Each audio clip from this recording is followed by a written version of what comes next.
is that lighting so bad? There we go.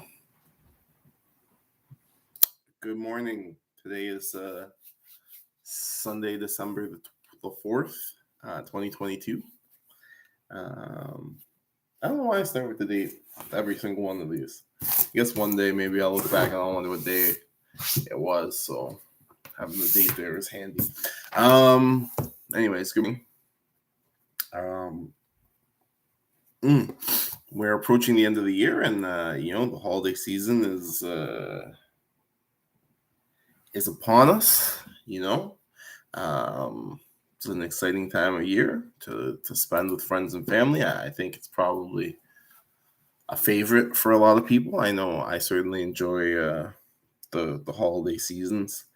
It's a nice departure from the regular, month to month, every day working. It's nice to have a season where we put more emphasis on each other and friends and family, and trying to be good and kind to each other. Oh, would you look at that? And so, wherever you are and whatever you believe in or whatever you're celebrating, hopefully the holiday season is good to you. December is a month for real estate where things tend to slow down because of what I just said, right? People tend to focus on their friends, family, life, rather than trying to sell their house in December. Obviously, selling your house is a big hassle and a big disruption. And so it's something people tend to put off until, the spring or the fall. Not something they want to deal with in the middle of the holidays. That being said, life happens and you have to move when you have to move. Maybe your work situation has changed. You're being paid more, you're being paid less, whatever the deal may be there, right? You could get a new job, et cetera, et cetera. These things may require you to move. So houses are still, of course, being listed in December, but, the rate at which they're being listed has slowed down. Sorry, I'm seeing a blue jay out my window here. The rate at which they're being listed obviously slows down this month. And so that can, there'll be a little bit less stock or inventory to look at over the holiday season. And I think that is, something to keep in mind. If you're watching the market, just be mindful that things slow down this time of year. Now, although things slow down this time of year, that doesn't mean it's any harder to get a deal. You have people who are still selling. Like I said, maybe their jobs change, their role changes, their financial situation changes. And for any of the above, those people are going to be fairly motivated sellers, right? Obviously, if I got a new job down in Ohio and I start January 1st, I need to have my affairs sorted before then, and ideally completely, because I don't want to have to travel back from Ohio, take care of my house that I didn't sell before I move down there. Right. So this is just as an example, could be Ohio, Ireland, wherever it is in the world you end up.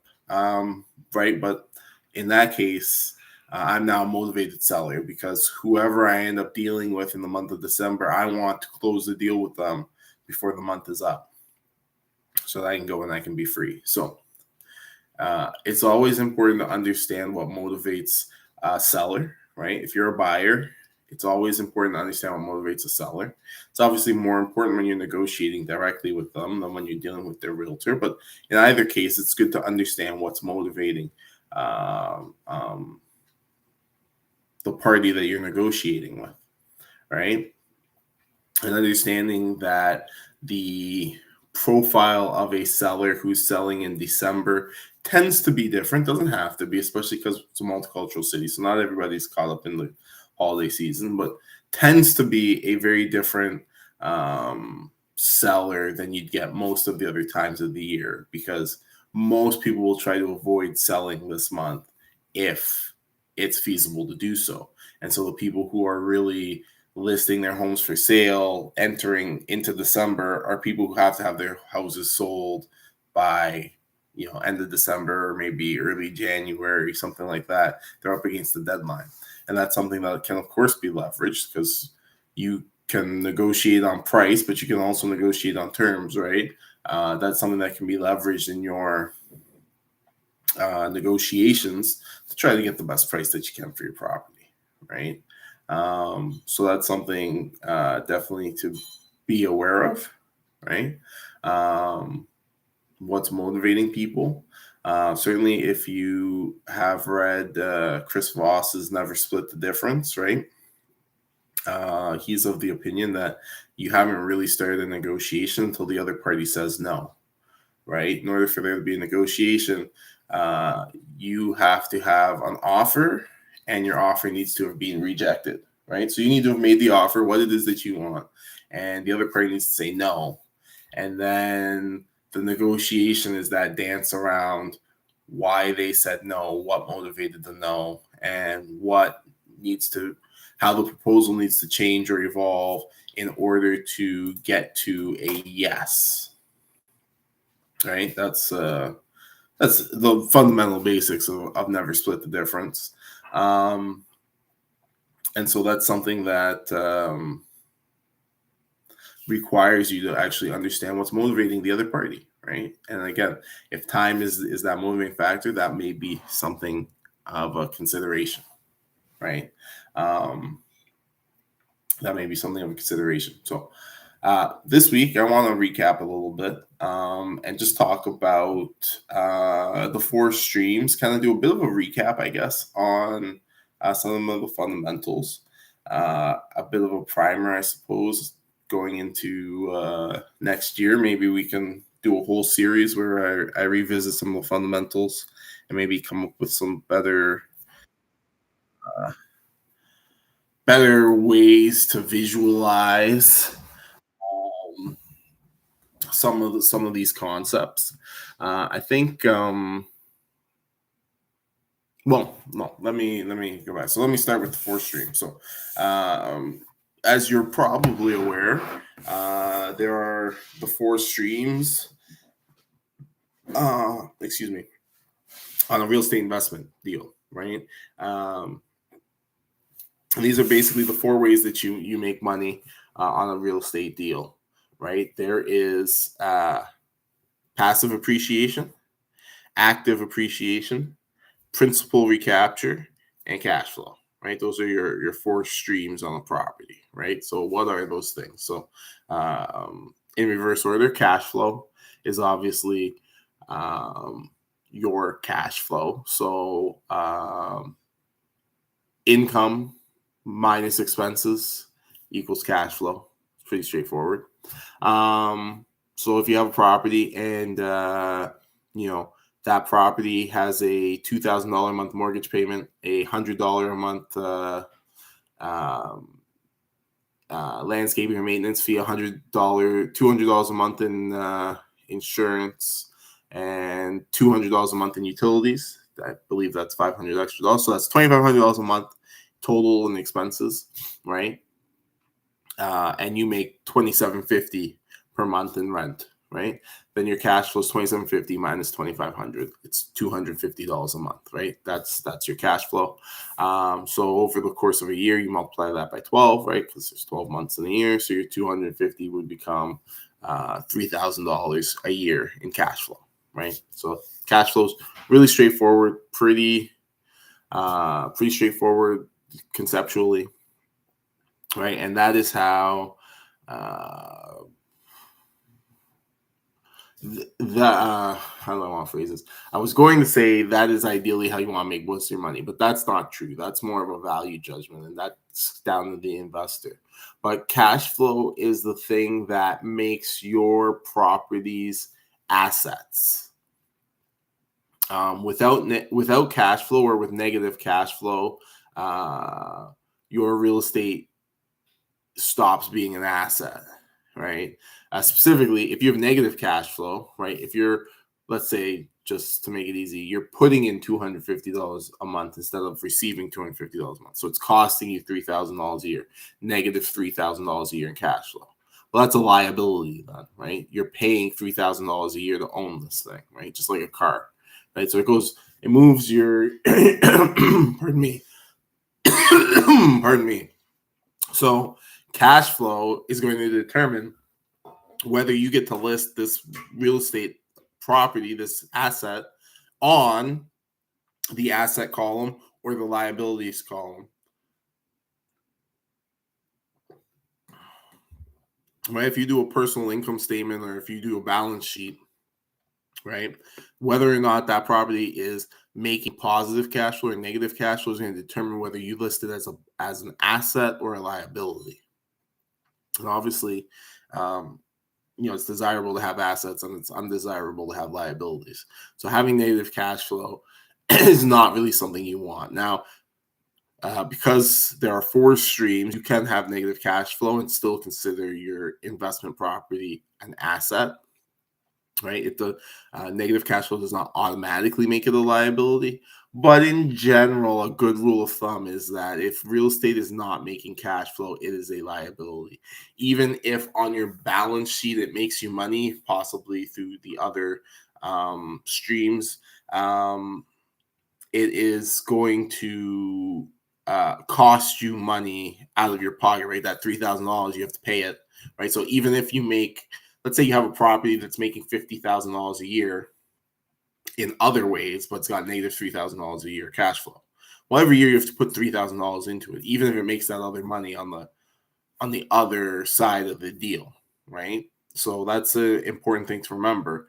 Obviously, if you don't have that money, you can't not have that money, right? You got to make that mortgage payment. So on some level, you have to be able to deliver on your commitment or your promise for that property, right? And so cash flow is one of the things that allows you to do that. Positive cash flow essentially ensures that you can cover the costs of the property, asset, etc., etc., any liabilities attached to it in the form of mortgage or etc. Those things are all wrapped up in the cash flow equation, right? So that's the first stream or the last, if you go on the order I listed them, right? Next to that, I think I mentioned principal recapture. So principal recapture, fancy name for a really simple concept. When you pay down your mortgage, your payment is split into 2 parts. Pardon me. There's the principal and there's the interest.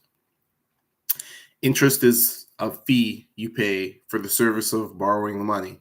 It is the rent, if you will, for the money that you borrowed. So it is gone. But principal is you paying back the money that was borrowed. And so that's your money, right? That makes itself available to you as equity in the property, right? Either at the point of sale, right, where the difference between the balance owing on your mortgage and the equity in the property at the time of sale will go to you, right? Or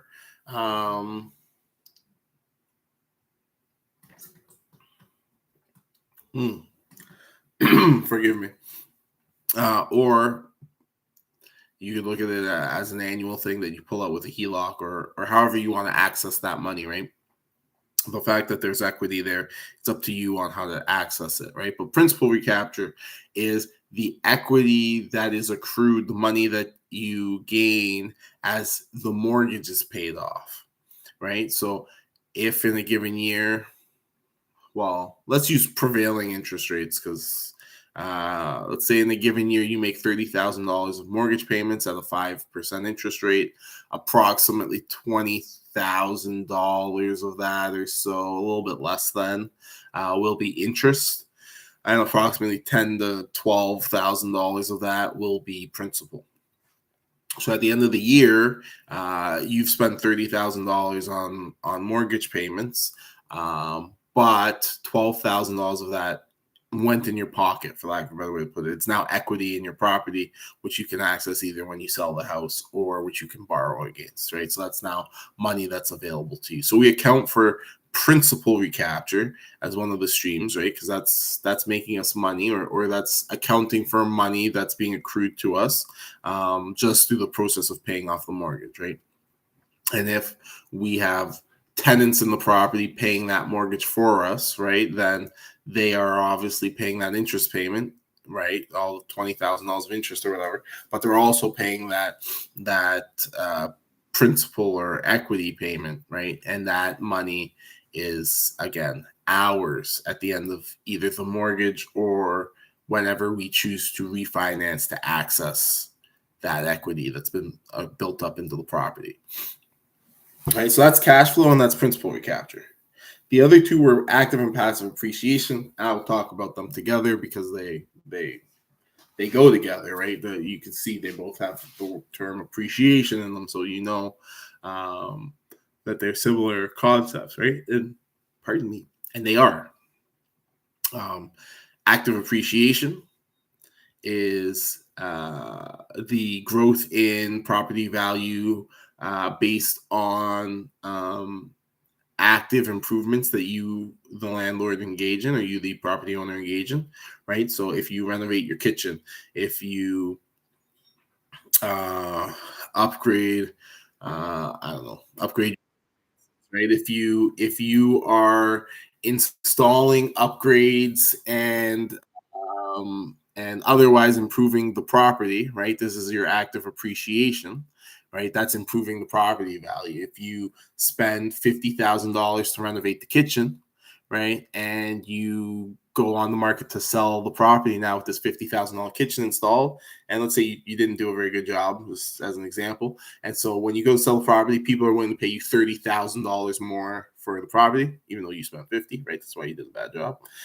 Then we would say you got $30,000 in forced appreciation or active appreciation. That's money that you've brought to the deal through your effort or your labor, right? Now, the example I just gave you is you did a bad job, right? You spent $50,000 to unlock $30,000 of equity. That's not ideal. You're aiming to spend less and earn more appreciation, but anything really can happen depending on how you spend the money and how the rental goes, right? I mean, you can step into a property,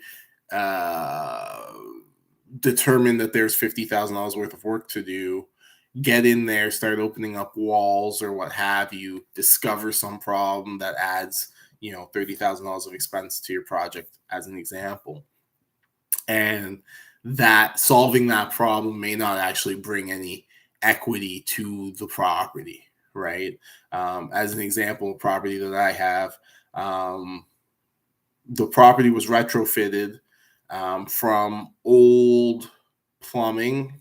It was actually cast iron piping, so quite old, to copper, I guess in the late 80s or early 90s. But they didn't remove all of the cast iron. There's still some cast iron in the basements and some of the original sections of the house. And that is a huge insurance problem. It cost me a lot to insure the property because of the cast iron piping. Now, I could spend, we never got a quote because we knew it would be expensive, but I could probably spend $15,000 to $20,000, maybe a bit less, to get a plumber in, remove all that piping and rework it to code, either copper or ABS. What do they call that stuff? It's not called ABS. It's called, it doesn't matter. The plastic style plumbing that they do now. I could do that. And it might be worthwhile. Like, there's a cost benefit analysis for me to do on how much does the insurance cost me per year, or like how much of a premium do I have to pay per year versus how much do I have to pay if I did that work.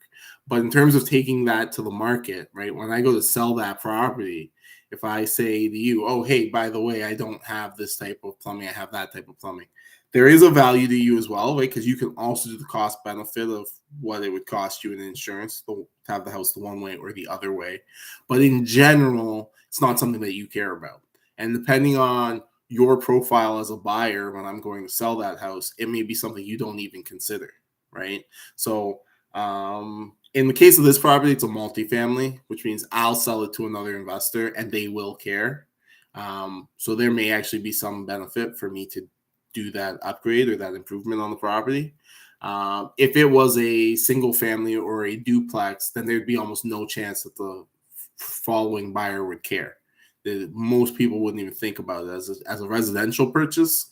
They wouldn't even think about or consider the insurance implications of that older plumbing system, right? So that's something that you need to kind of be mindful of, right? Is how are your upgrades going to be perceived if you're doing active appreciation, right?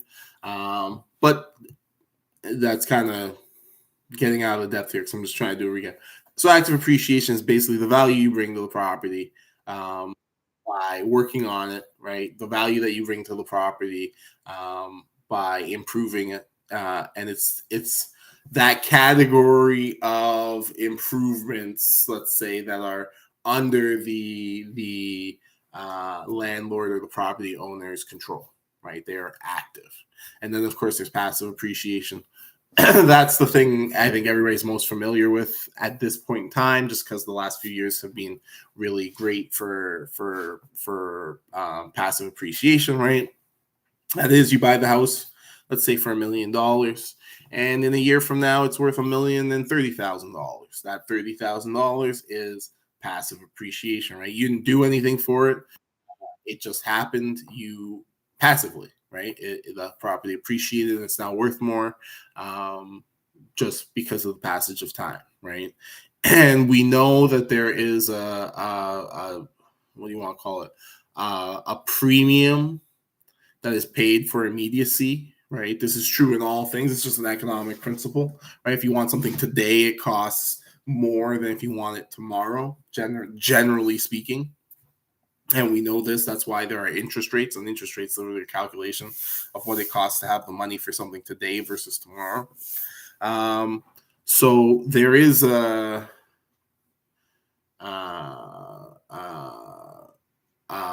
how do I want to put it? There's a way to calculate, I guess, the discount you're willing to pay today for money tomorrow, and that is to some extent factored into the price of any given property, right? But if you have a property, this is the last of the four streams. You can have passive appreciation that's making you money. In Toronto, we saw, for example, a house would sell for $1.2 million in 2020, was then selling for 1.38 in 2020. Let's say started 2022, right, beginning of this year.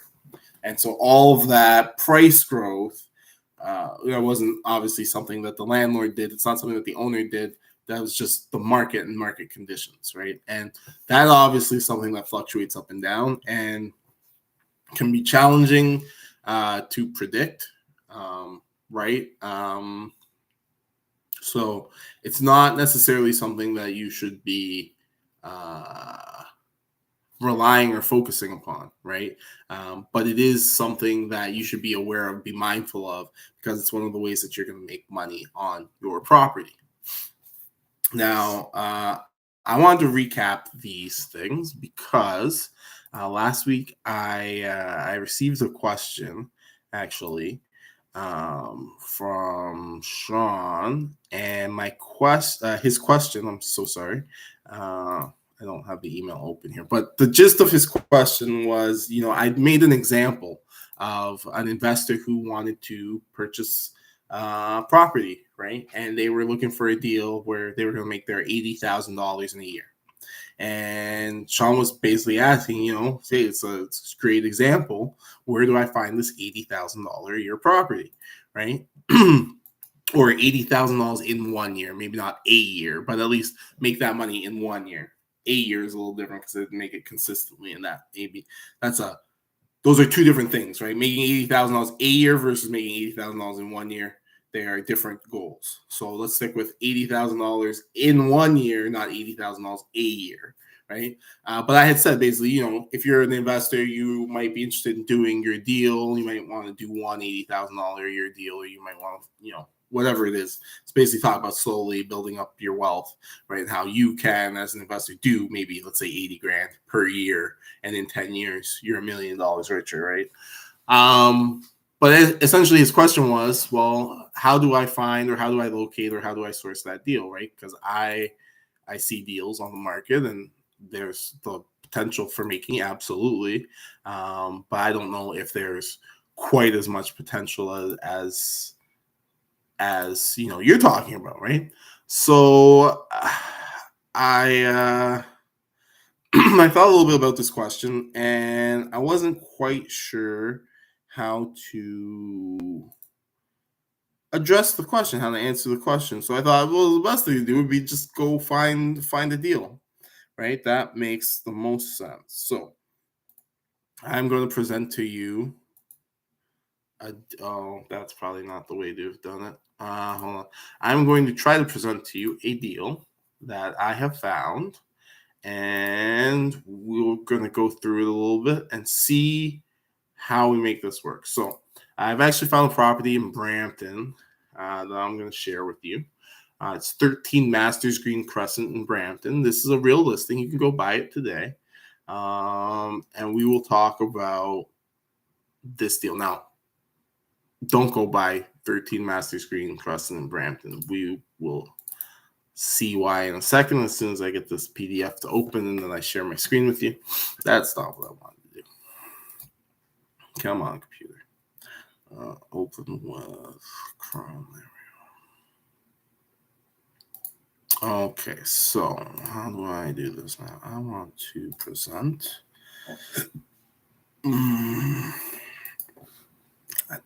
oh shoot, a tab. That's the one. Okay, so hopefully now I am presenting. Should be, yeah, that looks right. Oh, that's a cool feature. Okay, I'm not sure. It looks like Google's added a feature, so maybe you can tell me. It's saying on my screen that I can stop sharing the file, and then it's showing me the file on my computer here. So if I'm understanding this correctly, Google has uploaded a copy of this PDF and is sharing it with you guys, and you have an option to download it straight from the stream. So I don't actually know if that's the case, but if you get the chance to take a look, maybe you can confirm for me that that's what it's doing, because that's pretty neat. So here on the screen, I've got the analysis for 13 Masters Green Crescent, and you're well familiar with seeing kind of how I analyze things. So this is my analysis sheet that I ran on it. It's a 3-bed plus 2 beds finished in the basement. The basement is finished. They rent all, like furnace, air conditioning, hot water tank. Those are all rented, so that's a little bit of an expense has to be factored in. And unfortunately for this market in Brampton, I don't know what rental rates are at right now. Roughly speaking, I mean, I have a rough idea, but I don't know exactly how much money you could make off this property. So I made some assumptions. You might be able to make a bit more money. You might make a little bit less. I would guess, or I would assume based on my market knowledge, that my guess is a little bit low. That's what I would say. As usual, I try to be pretty conservative on these analyses so that if I am making an error, the error is towards the lower end, towards underestimating how much money I'm going to make and overestimating how much I'm going to pay, right? So that in reality,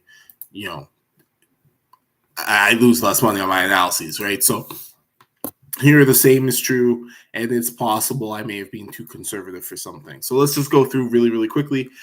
This house is listed at $1.25 million, right? 120, $1,249 is what they want for the property. Okay, it's a fully detached home in Brampton. 2,000 something square feet, 3 bedrooms, and it has a finished basement with 2 additional bedrooms. And I think it had like 4 or 5 bathrooms. So it's a nice house, well equipped. The Pictures are very nice. If you go look it up on realtor.ca or what have you, you'll see it's quite a beautiful property. And it is for sale. So I figure, just for my analysis, because you may see it on the screen here, I put in the value of the property is about 1.2 mil. I don't know. Could be 1.2, could be 1.3. It's somewhere in that range. Like, the price is not terribly off. The reason I say it could be 1.2, could be 1.3 is interest rates being what they are. I know a lot of properties are listing a little bit higher and they're settling for a slightly lower price. It's the nature of the market that we're in. So I figure this property may also sell for between 50 to 100K below listing price. And, you know, I wouldn't feel too bad if I paid, let's say, $1,220 for this. You know, that price would still probably be okay. And a lot of the times you have to remember, right, that the prices on houses, they're very imprecise things, right? If you pay, it matters a lot for your bottom line. So don't misunderstand me and hear me say it doesn't matter and take that to mean that, you know, you just pay any price willy-nilly. But I mean, at the end of the day, you know, these properties, the price, if you're plus or minus, let's say $20,000 on the price, you're pretty fine in the long run, right? So it's not something that we stress over too much. Anyways, I've got my purchase costs here. So inspections are a bit more expensive than they used to be. This is just a single family home, so just being just the one single family home inspection. We've got our estimated legal fees. I haven't increased these to deal with inflation because to the best of my knowledge, they haven't increased. But you can expect that over time they will slowly be increasing. So that's something to consider. We have our land transfer tax at $1.25 million. We're in the higher bracket, so it's a 2% tax on everything over, I think it's $500,000. So the $750,000 of value in the property are at 2%. The rest is at the lower buckets. And then whatever our other missed closing costs. So I said it's about $27,000 to close on this property total, right? So we'd need about $276,000 or so to close on this property. And I'm assuming here that it makes about $5,000 a month in rental income. Pardon me. My assumptions here are between $2,500 to $3,500 for the main floor in rent, and between $1,500 and $2,500 for the basement in rent. In this case, I act as if they get $2,000 for the basement and $3,000 for the main floor. It is entirely possible you get $3,500 for the main floor and $2,500 for the basement, and that would get you $6,000 per month instead of $5,000 per month. I think you may have difficulty getting $2,500 for the basement. Most basement apartments are not renting for that much money.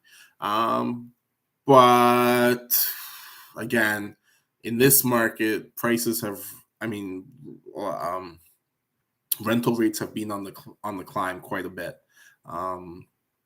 Seeing double-digit increases this year. So it could be possible to rent that out for around that price. Could be. Don't want to say for sure, but could be. Anyways, so we put that in, like I said, my estimate, about around $5,000, $4,900 a month. And then we'll take expenses. So PITI, first thing, principal and interest is $6,400 a month, right? That's our mortgage payment. Our taxes, $450 a month, right? This property has about $5,500 a year in taxes. And then insurance at about $2,000 a year is going to be about $170 a month. Then I've taken my standard assumptions for electricity, water, and gas, our utilities, property management. I've assumed. So the way I interpreted Sean's question, I assumed that this was a property that he'd be managing himself, not a property like a remote property where you've got let's say, for me, I'm not local to Sudbury, so the properties I have in Sudbury are under management, right? Whereas if it's local, I can manage it myself. So I took his question to mean these were going to be self-managed properties, right? He's looking for a property maybe to help with his retirement or to help make some extra money in his community or nearby, proximate to, so that you can manage property, etc. So I didn't include a property management fee here. If you were going to have property manager, 8 to 10%. Is usually what they'll take of the rent. But I did include landscaping because, even if you live nearby, you might not want to get up to go shovel snow. So I figured you'd pay for snow removal and probably lawn care in the summer. Obviously, you don't have to. You put that $1,000 in your pocket. Totally depends how you value $1,000 versus the time it would take to do those things. But we get to gross expenses. So all of our expenses total together, $75.90 per month, which is already a far cry from our $4,900 of income. So we already know this is going to be a loser. We add on withholdings, vacancy. The vacancy rate in Brampton is quite low. Really, you could probably run it with 1% and you'd have pretty accurate numbers. In my case, it says 2% because Excel likes to round up. It's actually 1.5% vacancy rate. Repairs and maintenance also rounded 7.5% for wear and tear. And then MISC expenses. So I put MISC expenses plus the water heater rental together because I'm thinking about the rental for the furnace as well as the hot water tank, and then of course tenant consideration. So trying to get an accurate picture of how much this place is actually costing me. So that's an extra $540, $550 of withholdings, right? So in total, there's over $8,000 a month going into this property, right? And it's returning about $5,000. So almost a $3,000 shortfall. And we'll see that here.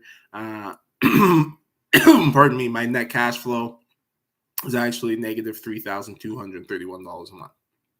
So this property is a stinker on cash flow. And we can see here on my return breakdown that I am losing $38,000 a year in cash flow. But I'm making money in other places. So if I go down here to my breakdown, I've got the $38,000 in lost cash flow. Then for principal recapture, right? So that's my mortgage being paid down. This is money coming back to me in the form of equity. I'm making $18,000 the first year, $17,982, right? And then for passive appreciation, we're assuming 2 to 3%, so nothing crazy, very conservative appreciation numbers. I think 3% of $1.25 million works out to be about $38,000. And just because of the way I did the math on my sheet, it says here that we're going to lose $25,000 in active appreciation. It's not actually the case. You got a zero, which means that this first year, if we zero out the active appreciation, because that's a quirk of how my math is set up, $37,000, $47,000, $54,000, $55,000 is your take home, right? Your principal recapture plus your passive appreciation. So $55,000 theoretically what you're making on this property. And of course, you're losing $38,000, almost $39,000 in cash flow. So, excuse me, your actual net take home is about $15,000, $16,000.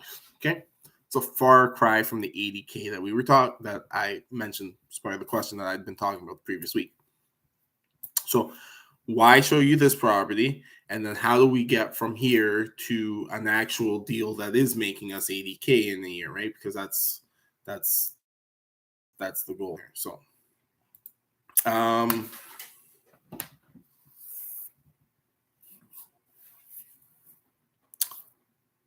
So obviously this is a loser as it is presented currently. And this is one of the things, right? The first question that needs to be answered when you ask the question, how do I find this $80,000 deal? The first question that needs to be answered is, well, how do you want to realize that $80,000, right? Well, I was just talking about the 4 streams, right? Do you want all $80,000 to come from cash flow? Because that's going to be a very different equation than if you want it to all come from principal recapture, which is going to be a different conversation than if you want it to come from a mixture of sources, right? So ideally, we have 3 streams that will always be working for us and 1 stream that we kind of choose whether or not to do business with, right? Those 3 streams that always work for us is there should theoretically always be cash flow. Even if it is negative, then it's not really working for us, but there's going to be cash flow, right? Cash is flowing because this thing is a business. for lack of a better term, right? There is usually going to be principal recapture. So there are exceptions. If you pay for the property cash or something like that, there's no principal recapture because you're not making a mortgage payment. But assuming that you finance this property, assuming you have a traditionally financed property, then there's going to be principal recapture, right? How much of that mortgage are you paying off each year, right? And then passive appreciation. Now, passive appreciation is the least reliable of the three. That's certainly not guaranteed to happen this year. Probably people who bought last year, depending on their timing, a lot of them have not seen passive appreciation this year, or if anything, they've seen passive depreciation where their properties have actually lost value. So passive appreciation is not that easy to bet on, but those three can be relied upon. In most deals, they will exist in some ratio to each other, right? And so we can make our deal work very effectively. I mean, I just showed you there's $50,000, $55,000 of money of income. Income's not the right word, of equity growth plus income in those two streams, right? In our principal recapture, passive appreciation in our actual analysis here, right? So the reason why this deal looks so bad, that is, it makes 15, 16 grand in a year instead of 80, is because it's losing almost $40,000 to cash flow, right? So it's not a good deal from a cash flow perspective. And I probably wouldn't recommend this property because I think it depends on your investing goals, of course, but I think you'd be putting too much money per month. I think $3,000 is an awful lot of liability for our property. Although keep in mind, this mortgage is at a 6% interest rate and a 25-year amortization. You could, of course, amortize across 30 years, which would stretch out your payments and you'd pay a little bit less. Man, I'm having some issues with my throat today. Or, of course, you could also you get a slightly cheaper rate than 6%. I analyzed at 6% on the assumption that, while rates will keep rising. Also, in this rate environment, I'm assuming a lot of people will want a fixed rate mortgage, which means they'll pay a premium. So I think the prevailing rate right now is like 5.25%. So right around there anyway.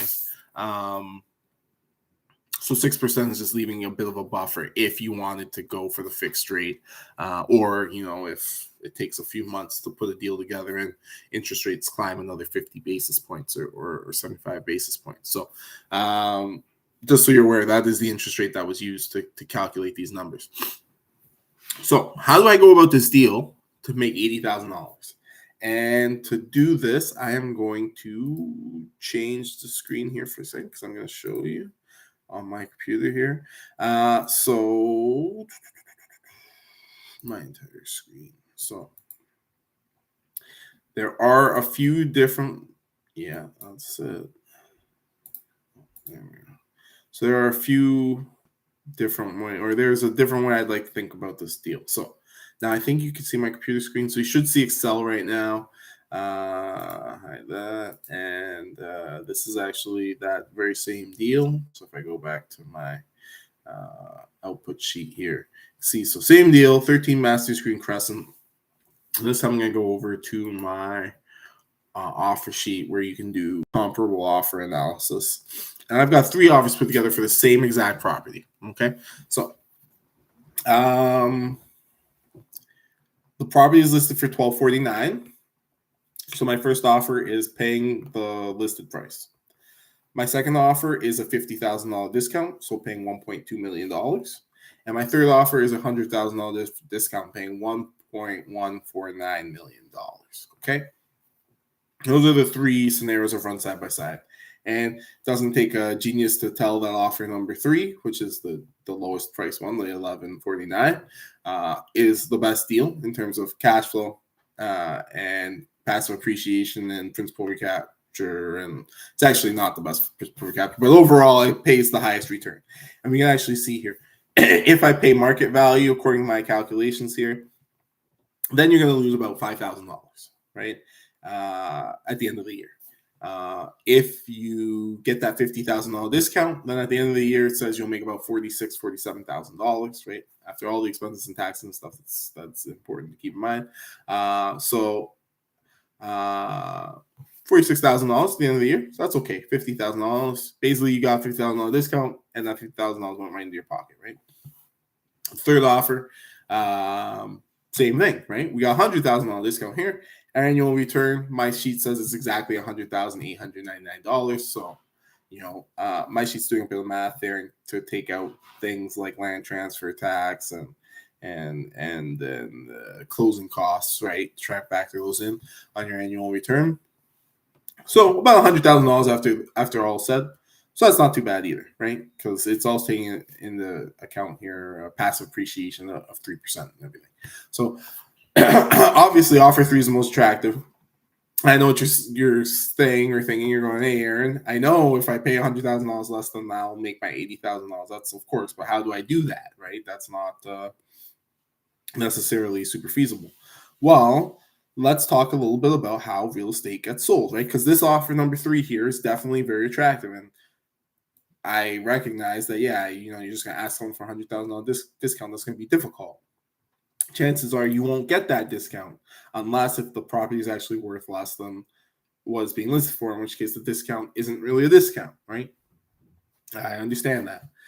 Okay, here's the thing. When you go buy real estate, so I'm going to pull this property up because you can see my screen right now. So if I go to this listing here, realtor.ca, here it is, 1249, 13 Masters Green. If I go to this deal, I can see here they want 1249. It's in Brampton, etc. It's immaculately kept. Blah blah blah blah. Oh, here Satwant Sandhu is the broker, so I can call him or I can email him, and he's with Remax, and he will help me to buy this property. He's been representing this property for 96 days, so his price is too freaking high. But that's a whole nother thing. He's the realtor. So first things first is already looking at this and seeing that it's been up for 96 days, right? That already tells you you've got room to negotiate on price. Properties that are priced correctly are sold in about 30 days. About 30 days. So if you see something that's been up for 3 times as long as it takes to sell a house when properly priced, the price is probably too high. You also know there's a good chance that somebody already tried to lowball them and maybe the seller is stubborn. But that doesn't mean that you shouldn't give it a try, right? Because their price is too high. And if they need to sell, they may be getting desperate and they may start to consider offers that they wouldn't have before. So that is something to consider. But we'll ignore that for now because this is not about negotiating. This is about strategy. So I'm going to call Satwant Sandhu, and he's going to represent this property. And, of course, Satwant doesn't do this for free, right? Satwant gets paid. And he works for a brokerage, and they don't work for free. They get paid. And it turns out that if you're buying the property and you have a realtor and he works for a brokerage or she works for a brokerage, they also don't work for free. So all of these people want to get paid. How do they get paid? Well, it turns out that Satwant is going to get paid from a commission. And he is working with a brokerage. They're going to be the listing brokerage. So he is going to be the listing agent who's working in conjunction with the listing brokerage. And they are going to collect a commission. And if you are working with a realtor and she works with a brokerage and she's representing your interest as a buyer, she's going to get a commission. And she and her brokerage are going to be known as the cooperating agent and the cooperating brokerage. And so the cooperating agent works with the cooperating brokerage to put together a deal with the listing agent and the listing brokerage. And the listing agent and listing brokerage will charge a commission. And that commission will then be split between them and the cooperating brokerage, and then between the brokerage and the agents, right? That's how real estate commissions work, right? And so Satwant here will get a piece of the sell price of this house in the form of a commission paid to him by the seller. So these are not fees that you have to worry about as a buyer, right? But there are fees you need to worry about because you need to be aware of the economics. So Satwant here, he wants to get paid a reasonable amount of money. as does his brokerage, as does the cooperating brokerage and the cooperating agent. So you can see there's at least 4 people here with their hands out, and they all want to get paid a decent amount of money. So how much money does Satwan have to take from the seller in order for him to make decent money? And the answer is, in Canada, 5 to 6% of the sell price of the home. 5 to 6%. Right. So depends. And there are brokerages that'll do it for a little bit less than that. You might be able to get 4.5% or 4%.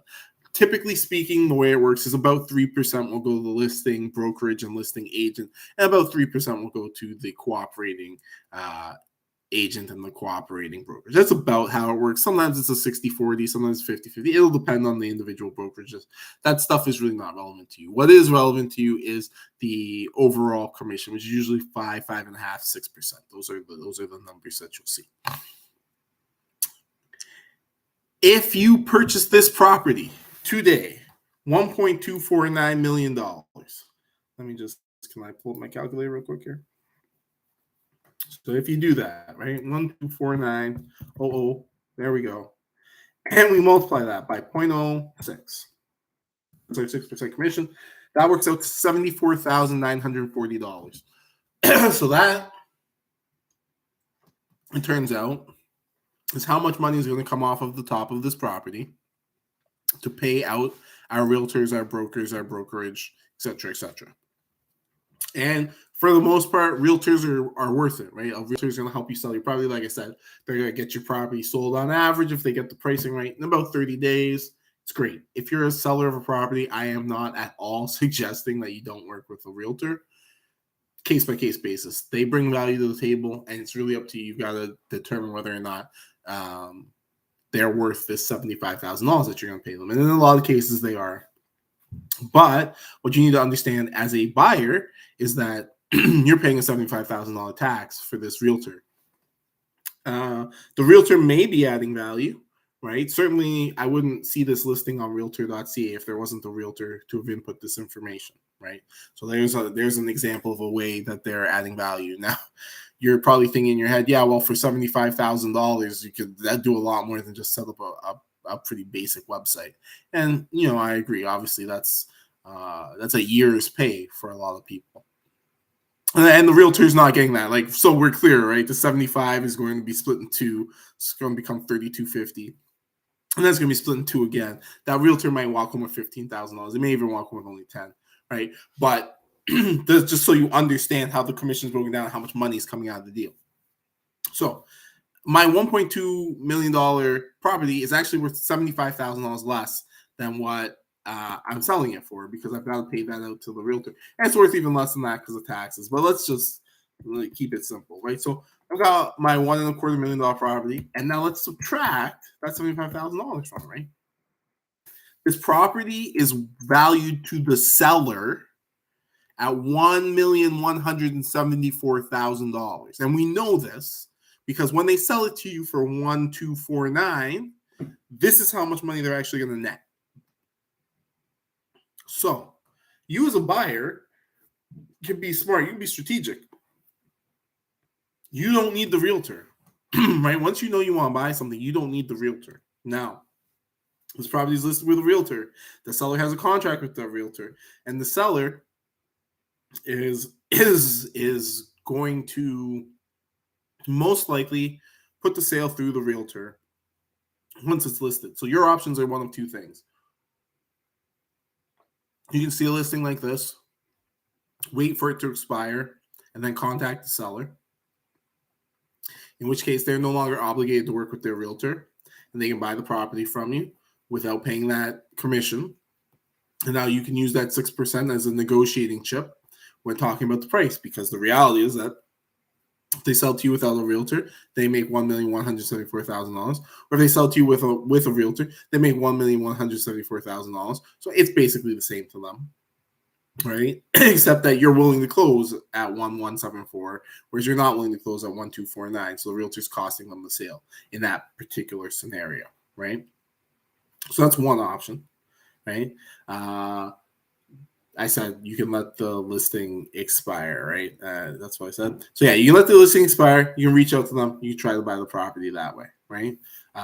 Or, of course, you can be proactive Right? You can go out there and you can use bandit signs, you can use online marketing, you can use mailing, you can knock on doors, drive for dollars, whatever it is, and look for those deals. Try to locate sellers before they list with a realtor, right? So I'm not going to deny that takes time. Of course it does. But $75,000, right? So how do I make an $80,000 in 1 year deal? Well, it's a pretty straightforward equation, right? If we go back to this deal, just the basic, straightforward, this deal potentially has 50, what did I say, $55,000 in annual take home, right? Between principal recapture and passive appreciation, right? $18,000 principal recapture, $37.50 in passive appreciation. So put those together, it's about $55,000. Okay, loses $38,000 a year in cash flow, but we'll ignore that for now. Right, $55,000. That's what we can expect to take home from our passive and active. From our passive appreciation and our principal recapture. If I buy this house without a realtor and I save 6%, that's $75,000 to go with my $55,000. It's $130,000 first year value of the deal. Now, again, it's not really that. We have to take out that $38,000 of cash flow that we lose if we can't find a way to make more cash flow, right? So let's say we can't. We take out that $38,000 from our $130,000. We end up with a $92,000 first year deal. Right? That's what we end up with. That's where the numbers land us, right? So by thinking about the deal a little differently and understanding who is motivated by what and what their expenses and how that's affecting the bottom line, we can position ourselves as the buyer in this case to eliminate some of those extraneous expenses so that we can accrue that value rather than have it being given, for example, to the realtor, right? So that's really how you find your $80,000 deal, right? Is you look for the easy expenses to cut out. And it turns out that the realtor, they're not easy to replace. They do work and quite a bit of it. And so you're going to end up doing extra work to replace them. But if you're willing to do that, right, then you could potentially take the commission, and you don't just get the commission of the realtor, right? The realtor gets 1/4 of the commission in a typical setup, right, where it's a 50-50 split and then a 50-50 split. You get all 4 quarters, right? So for you, it's actually quite worthwhile. And that is, again, obviously on $1 million house, the commission is $60,000, right? So, and this is why I'm saying, okay, so when we add our principal recapture, if I say $18,000 principal recapture, let's ignore passive appreciation for now. Let's say maybe you won't get any next year, but we get our $18,000 in principal recapture, our mortgage payment, and we save $60,000 by not working with a realtor. Maybe we advertise directly to sellers and somebody connected with us and wanted to get the property, so sell the property to us, sorry. And so now we're negotiating it, right? Well, that's $18,000, right? Plus $60,000.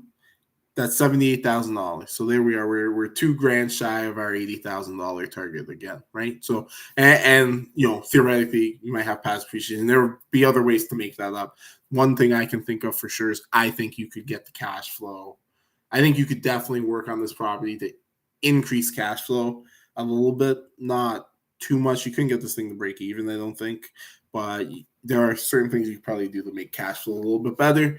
And like, for example, you could mow your own lawn for starters, right? There's one option right off the top, right? But so there's some options there, right? And that's going to get you that deal. Now, maybe you're not, maybe you don't feel comfortable going directly to sellers. Maybe you don't feel comfortable working without a realtor.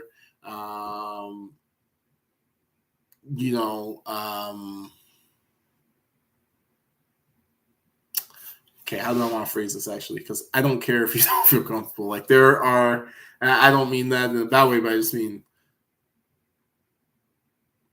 where there's a will, there's a way, right? So here it's possible to do this. I'm not saying that it's the easiest thing in the world. I'm saying it's possible, right? And the way that you would go about it in this case is we're trying to get rid of the realtor. But Yeah, if you don't feel comfortable trying to go directly to the seller or trying to navigate around the realtor, and you really shouldn't be trying to navigate around the realtor. To be honest with you should be trying to get there before the realtor's involved, because getting around the realtor is difficult. It's difficult, and it can be a bit of a gray area, and it's just easier if you're working with realtors when realtors are in place and not when they're not. So going direct to the seller is much better than trying to like find a listing and waiting for it to expire. It is an option, but just it's easier if you do it the other way. But if you don't feel comfortable doing that, well, there are a group of people there called wholesalers, right? Wholesalers, this is their business. Is they look for that deal, and they're going to negotiate a discount. So they're going to try to find this property before it hits the market. They're going to assess this property. They're going to say, okay, you know what? Property is worth $1.2 million. Can we get it under contract for, I don't know, let's say 1.1, right? So there's $100,000 spread in it for them. And then they're going to say, okay, so we've got under contract for 1.1. I'll sell that contract for 1.15 to an investor. That's you. Right, and you buy that property. Now they've made $50,000 without putting a dollar into the deal. Right, they just negotiated it.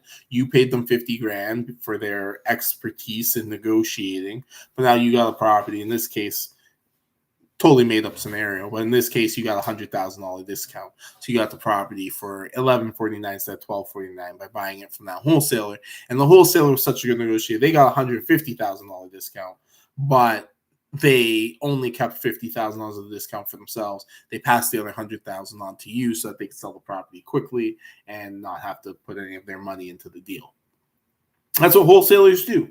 And they exist explicitly for that purpose, right? Is to find deals, negotiate them at or below market value for you, doing their best to cut out the middleman so that they themselves can be the middleman, and then charging you a fee for the service. Wholesalers can definitely get you in the properties for below market price because they negotiate. And wholesalers, they'll focus on different niches. So some wholesalers will focus on, I don't know, for example, vacation rentals, right?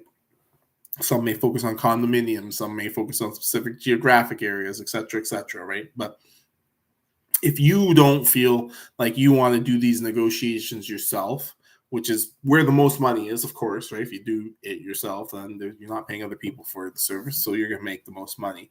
But if you don't want to do that, the other way to get there is work with wholesalers who basically, that's their job. They're trying to get directly in front of the seller. They're trying to buy that property before they've spoken to a realtor, before they've added on all these extra expenses that don't need to be there, so that they can negotiate the lowest possible price and then sell on, and then pass some of that savings on to you to make their sale quick and easy. All right, so that's that is another possibility if you are not interested.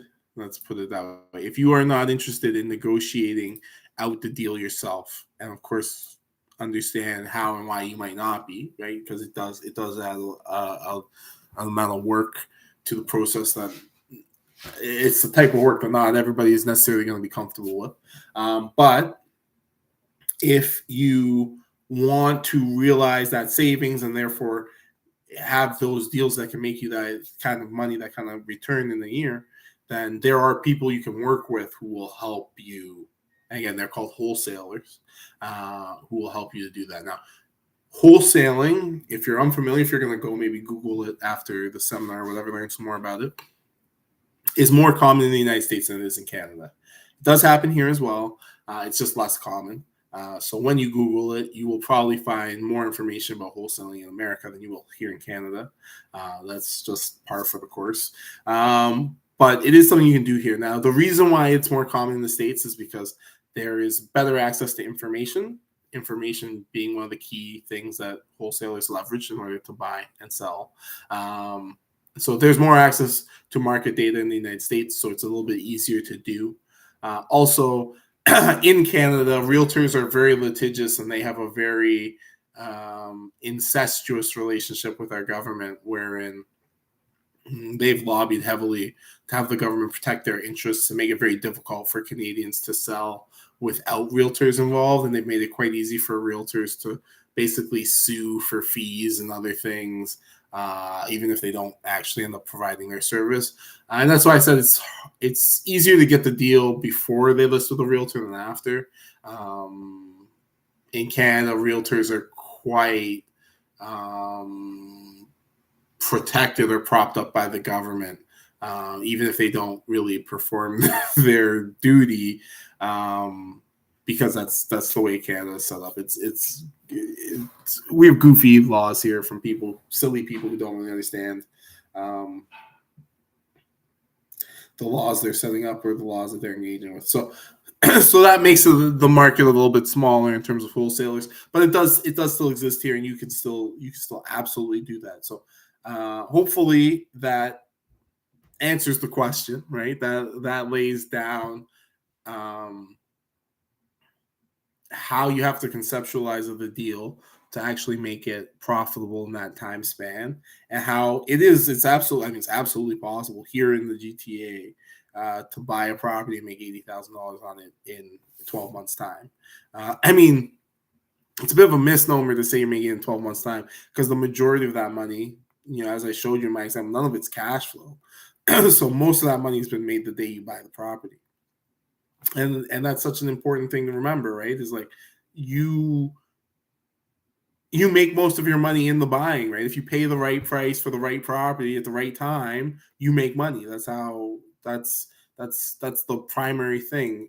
Time is best thought of as like the great eraser for your mistakes, right? The more time that goes by, the more likely you are to see a return on your property that will correct for any errors that you've made, right? But really, in this particular scenario, most of the money is being made in the buying, right? And as I illustrate for you in my scenario, right, if you're getting that 5 or 6% discount, right, especially with the valuations we're talking about in the GTA, right, where $1 million homes, so 6% is huge, 5% is huge, $50,000-$60,000 we're talking about. If you're getting those types of discounts, and again, it's totally feasible. I hope I've made it very clear to you, right, that for a seller, the difference between selling with a realtor and selling it directly to you, there isn't necessarily any, but there's that 6% savings. So that huge discount could just go in your pocket, right? And obviously figuring out how to talk to sellers is a challenge. It's something I'm working on, a skill trying to develop, myself. But it is possible, and there are people out there who go and do it successfully every single day, right? And certainly, for $80,000, if you wanted to make it your full-time challenge to go out there and talk to sellers, I mean, you'd have to figure out a way, really, and unless you've got some kind of super job, if you could figure out how to do 2 of those deals in a year, then it'd be worthwhile to quit your job and figure out how to do it, right? Assuming that's like what you wanted to do. And, obviously for a lot of people, real estate it's an investment on the side for the future and whatever, and that's fine. If you wanted to make it your focus, you could. $80,000, 2 deals a year, $160,000, will make that, right? So that's something that you consider, right? But hopefully, like I said, that illustrates it in such a way as I think most things in life. How do I want to phrase this? Let me put it a little differently. So I was listening to Elon Musk talk about being depressed as a child. Apparently, Elon Musk had a very depressing teenage years. I don't know. And he read a book. So it's actually one of my favorite books. So I was blown away. That's also one of Elon Musk's favorite books. And it's nothing to do with investing or money or anything like that, but fantastic book. Elon Musk talked about how he became like existentially depressed as a teenager, kind of realizing, I'm going to die. Everyone I love is going to die. Life is, all the challenging existential questions that we're all faced with sooner or later. And he said it was really in reading the book. The book's called The Hitchhiker's Guide to the Galaxy by Douglas Adams. If you've never read it, it's like the nerd Bible. Nerds love this book. I have to confess I do too. I'm a bit nerdy. But The Hitchhiker's Guide to the Galaxy by Douglas Adams. They made a movie years ago. The movie was garbage, but they made one. And anyways, in the book, there's a lot of things that happen in the book. But one of the things is basically alien life is looking for the answer to like life, the universe, and everything in it. And they kind of figure out through the course of the story or through the plot that by building this giant supercomputer to calculate the answer to the question, the computer comes back and basically says to them, hey, look, your answer is 42, the number 42. And they're like, well, that's useless to us. What do you mean the answer is 42? And that's when they realize that, oh, it's not so much about the answer, it's about the question. If I ask the right question, if I can formulate the question correctly, then they can get me the answer that I'm looking for. And a lot of business and real estate and investing is the same thing. It's less about, the straightforward nuts and bolts of how do I go from A to B to C, and more about, well, how do I frame this? How do I perceive this? How do I see this differently so that it presents me with the correct challenge? Right? Because if my challenge is how do I, for example, buy $80,000 a year in cash flow, it's doable. So it's a very different challenge from how do I make 80 grand in a deal. It's right. The answer is going to be different. And in this case, if I want to make $80,000 in cash flow, I need to spend whatever, $8 million, $5 million, whatever it is on properties to accrue that cash flow. Or I can reframe the problem, which is what I've tried to do with you here today, which is, okay, well, where do I find that money? Oh, okay, that money exists. Somebody's already making it. Is it possible that instead of that person making it, I can make it? And it turns out, yeah, of course, it totally is, right? So a lot of things in life are about transformative thinking, right? How do we look at a problem and transform it into something else rather than just taking the straightforward kind of iterative next step, right? And so hopefully I've done a good job of illuminating that for you today and giving you another way to kind of think about it and break it down. And, as always, I appreciate your time. We've gone a little bit past the 1 hour mark here, but I appreciate you joining me this morning, and I hope that this was helpful. As always, if you have any questions or anything, please shoot me an email or send me a text message, and hopefully I'll get a chance to talk to you again next week. So have a fantastic day.